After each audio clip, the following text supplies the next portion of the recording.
Good morning students. आज हम the atmosphere third chapter of geography उसके ऊपर डिस्कस करेंगे। जनरली जो एटमॉस्फेयर होता है it is the blanket of air. It protects the earth from the different harmful rays of sun. हमें पता है ये जो एटमॉस्फेयर है, जो भी हमारी सराउंडिंग्स है, जो भी एयर पार्टिकल्स हमारे पास चारों ओर पाया जाता है, जनरली हम इसको एक ब्लैंकेट की तरह कंसिडर करते हैं। ये एक वाइटल है हमारी लाइफ को सस्टेन के लिए। ये इसका जो ज़रूरत है वो बहुत ज़्यादा है। इसके अकॉर्डिंग विदाउट इसके छोड़ के भी ये हमें कुछ अलग उसके कुछ अलग क्वालिटीज़ है जो हमें प्रोटेक्ट करता है। जैसे कि मैंने कहा है, जो एटमॉस्फेयर है ये अलग अलग लेयर्स में डिवाइड करवाया गया है, ट्रोपोस्फेयर, स्ट्रेटोस्फेयर, मेसोस्फेयर। जैसे हम इस चैप्टर में आगे चलेंगे तो हर पॉइंट्स को अच्छी तरह से डिस्कस करेंगे। तो फर्स्ट ऑफ ऑल हम देख लेते हैं what is the atmosphere, what is the definition of atmosphere. The blanket of air, the blanket of air that surrounds the earth, the blanket of air that surrounds the earth is called as the atmosphere. ऐसा एक चादर के जैसा air का एक layer है जो हमारे अर्थ को चारों तरफ से ढका हुआ है, हम उसको एटमॉस्फेयर बोलते हैं। This atmosphere is wanted for life of earth. ये हमारी जो अर्थ में या दुनिया में सस्टेन करने के लिए एटमॉस्फेयर की इंपॉर्टेंस बहुत ज़्यादा है। ये हमें डिफरेंट हार्मफुल रेज ऑफ सन, जैसे आपका एक्सरे हो गया, अल्फा रे, बीटा रे, गामा रे, ये सब से हमें प्रोटेक्ट करता है। ये आने ही नहीं देता है, क्योंकि हमारे जो एटमॉस्फेयर में एक ओजन लेयर है, ओजन लेयर क्या करता है, हमें फ्रॉम हार्मफुल रेज से हमें प्रोटेक्ट करता है। यहाँ पे सपोज 100% सनलाइट आता है, वहाँ पे से कुछ सनलाइट को वहीं से रिफ्लेक्ट करवा देता है। ठीक है, तो ये सिर्फ हमारे लिए लाइफ एक वाइटल्स नहीं है जो लाइफ को सस्टेन करने के लिए ये हमें प्रोटेक्ट करता है, extra heat from the harmful rays of sunlight. ठीक है, देन ये जो एटमॉस्फेयर है, और एक इम्पोर्टेंट पॉइंट है, एटमॉस्फेयर हमारे अर्थ के साथ कनेक्टेड है due to the force of gravity. Gravity पहले हमारा डिस्कवर किया गया था या इन्वेंट किया गया था by Newton, sir Isaac Newton. Newton के अकॉर्डिंग हमारे अर्थ में एक फोर्स है through which everything is attracted towards the centre. सारा चीज़ उसके सेंटर की तरफ अट्रैक्ट होता है, जिसको हम ग्रेविटी बोलते हैं। तो ये जो एटमॉस्फेयर है ये हमारे अर्थ के साथ अटैच्ड है due to the force of gravity. फिर हम देखेंगे कंपोजिशन ऑफ एटमॉस्फेयर। हमारे जो एटमॉस्फेयर की जो कंपोजिशन है, इट इज़ मेनली एयर है। एयर हम जानते हैं, air what is air, air is the mixture of gases. इसमें different types of gases available है। आपके नाइट्रोजन हो गया, ऑक्सीजन हो गया, हाइड्रोजन हो गया, हीलियम हो गया, और different types of gases, carbon dioxides है। विदाउट गैसेस आपका, इंस्पाइट ऑफ गैसेस आपका पाया जाता है डस्ट पार्टिकल्स, वाटर वेपर्स, ये सब पाए जाते हैं। तो हम एक एक करके सारे गैसेस की इंपॉर्टेंस के ऊपर डिस्कस करेंगे। जब हम गैस की एटमॉस्फेयर की इसका कंपोजिशन के बारे में डिस्कस करेंगे, composition of atmosphere, it is made up of the mixture of gases, इसमें डिफरेंट टाइप्स ऑफ गैसेस पाए जाते हैं। जैसे हमारे पहला हो गया nitrogen, it is the most abundant gas, सबसे मैक्सिमम मिलने वाला गैस नाइट्रोजन है। अमाउंट आपका 78% है। देन ऑक्सीजन 21% हो गया, टोटल आपका 99% हो गया।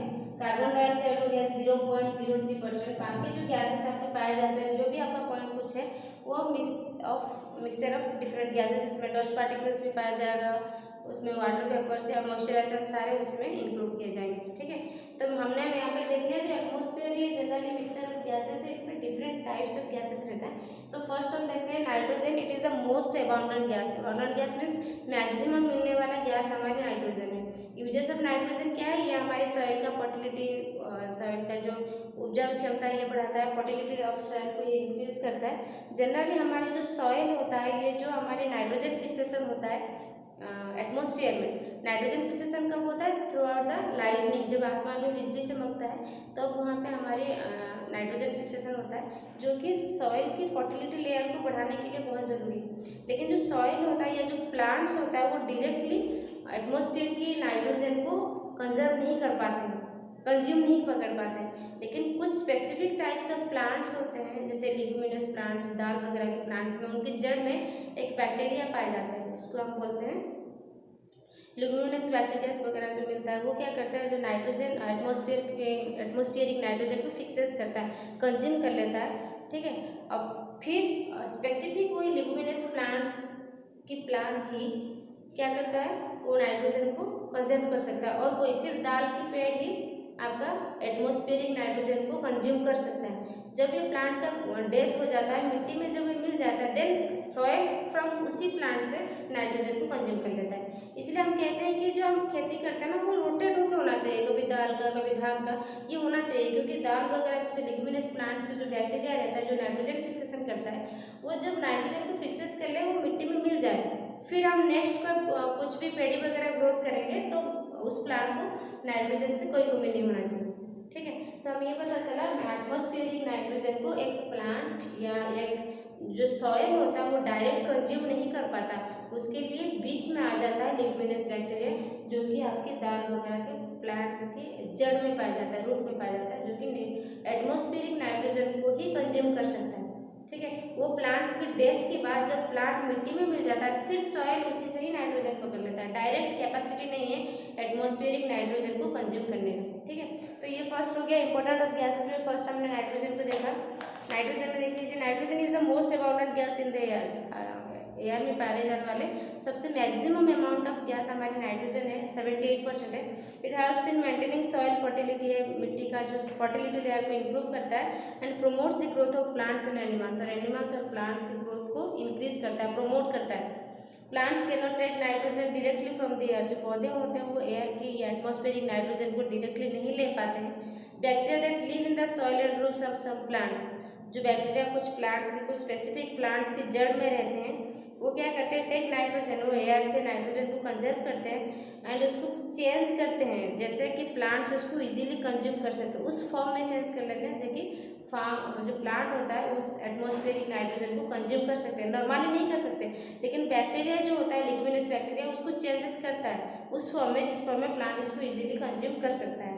व्हेन यू ब्रेथ, हम जब सांस लेते हैं, we take some amount of nitrogen into our lungs and exhale it, हम अदर गैसेस की ऑक्सीजन के साथ थोड़ा बहुत नाइट्रोजन भी जाता है, लेकिन जो कि लंग्स में ही एल्वेओली के द्वारा दोबारा एक्सहेल हो जाता है, बाहर आ जाता है, हम अंदर नहीं ले पाते हैं।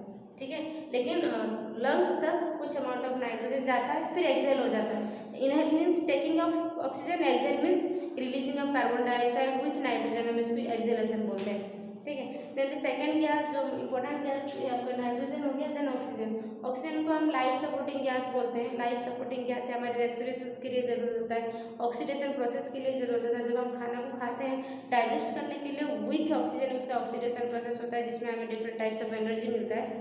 तो ऑक्सीजन देखो, oxygen is second most abundant gas, क्योंकि हमारे फर्स्ट अबाउंडेंट गैस हमारा नाइट्रोजन हो गया, जिसका परसेंटेज 78% है। Then second most abundant gas आपका नाइट्रोजन ऑक्सीजन है, जो 21% है।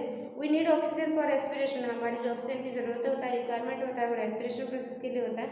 And humans animals take in oxygen from the air during breathing, animals क्या करता है, ब्रीदिंग सांस लेने के टाइम पे ऑक्सीजन को कंजर्व करता है। ग्रीन प्लांट्स फोटोसिंथेसिस प्रोसेस में ऑक्सीजन को प्रोड्यूस करता है, जिसको हम लेते हैं, इसलिए हम बोलते हैं ग्रीन प्लांट्स और animals they are dependent, interdependent to each other. अगर हम पौधे को काट लेते हैं तो हमें ऑक्सीजन नहीं मिलेगा, जिसकी वजह से लिविंग वर्ल्ड बिल्कुल समाप्त हो जाएगा, क्योंकि ब्रीदिंग विदाउट ब्रीदिंग प्रोसेस हमारे 1 मिनट में सस्टेन करना बहुत मुश्किल है। ठीक है, तो ग्रीन प्लांट्स क्या करते हैं, फोटोसिंथेसिस के दौरान ऑक्सीजन को प्रोड्यूस करते हैं, जिसको हम इनहेल करते हैं, और हमारी जो एक्सहेलेशन प्रोडक्ट होता है कार्बन डाइऑक्साइड, इसको ग्रीन प्लांट्स लेते हैं। इसलिए ग्रीन प्लांट्स और एनिमल्स के बीच में एक सर्कल, एक चेन जैसा सिस्टम है, और they are interdependent to each other, एक दूसरे के ऊपर डिपेंड है। विदाउट प्लांट्स और एनिमल, एक की स्थिति के बिना दूसरा पॉसिबल ही नहीं हो पाएगा, क्योंकि दोनों इंटरकनेक्टेड है। ठीक है, देन द इंपॉर्टेंट गैस हो गया आपका कार्बन डाइऑक्साइड, जैसे प्लांट्स को एनिमल्स और ह्यूमन्स को सस्टेन करने के लिए, ब्रीदिंग प्रोसेस के लिए ऑक्सीजन की जरूरत होता है। तो ऐसे ही प्लांट का ग्रोथ के लिए, उसका प्रोसेस के लिए, उसका रेस्पिरेशन के लिए, प्लांट्स की सर्वाइवल के लिए हमें कार्बन डाइऑक्साइड की जरूरत पड़ता है। Green plants use carbon dioxide to make their food. Photosynthesis process में, what is photosynthesis, the process in which green plants make their food by using water, sunlight, carbon dioxide, nutrients, ये सब use करके, different types of minerals को use करके जिस process में green plants अपने लिए खाना बनाता है, उस प्रोसेस को हम बोलते हैं द फोटोसिंथेसिस प्रोसेस। और फोटोसिंथेसिस प्रोसेस का जो मेन रिक्वायरमेंट है वो आपका कार्बन डाइऑक्साइड है। कार्बन डाइऑक्साइड को कंज्यूम करता है, इनहेल करता है, देन वो ऑक्सीजन को बाहर निकालता है या रिलीज करता है, जिसको हम यूज़ करते हैं। तो ये पूरा बैलेंस होना ज़रूरी है। अगर बैलेंस नहीं हो पाएगा देन हमारे नेचर में डिस्टर्बेंस हो जाएगा। रिगार्डिंग टू गैसेस लेके हमें ब्रीदिंग गैसेस नहीं मिलेगा। और कार्बन डाइऑक्साइड अगर इंक्रीज हो जाता है तो क्या होगा, हमारे ग्रीन हाउस इफेक्ट वगैरह जिसको हम बोलते हैं, या global warming, green house effect, ठीक है, ये एक इंपॉर्टेंट पॉइंट आता है ग्रीन हाउस इफेक्ट। देखो हमारी, मैंने कहा हमारी atmosphere it is the mixture of gases, इसमें डिफरेंट टाइप्स ऑफ गैसेस है, लेकिन इसमें कार्बन डाइऑक्साइड एक ऐसा गैस है जो कि सनलाइट को पकड़ के रख सकता है। It can hold sunlight. जैसे जानबूझ के बर्तन के जो नीचे वाला पोर्शन को काला किया जाता है, क्यों ना, ब्लैक जो होता है it is a good observer of light, light को ऑब्जर्व करता है। तो उसी तरह से हमारे एटमॉस्फेयर में जो डिफरेंट टाइप्स ऑफ गैसेस हैं उसमें से कार्बन डाइऑक्साइड एक ऐसा गैस है जो ज़्यादा सनलाइट को अपने अंदर ऑब्जर्व कर लेता है, ठीक है। तो इनकेस हमारी ग्रीन प्लांट्स कमी हो रही है या कार्बन डाइऑक्साइड के जो लेवल वो बहुत ज़्यादा बढ़ रहा है, ठीक है, ग्रीन प्लांट्स नहीं है मीन्स फोटोसिंथेसिस प्रोसेस इतना सिंथेसाइज नहीं हो पाएगा या ज़्यादा ऑक्सीजन प्रोड्यूस नहीं हो पाएगा, दैट मीन्स कार्बन डाइऑक्साइड का लेवल बढ़ेगा।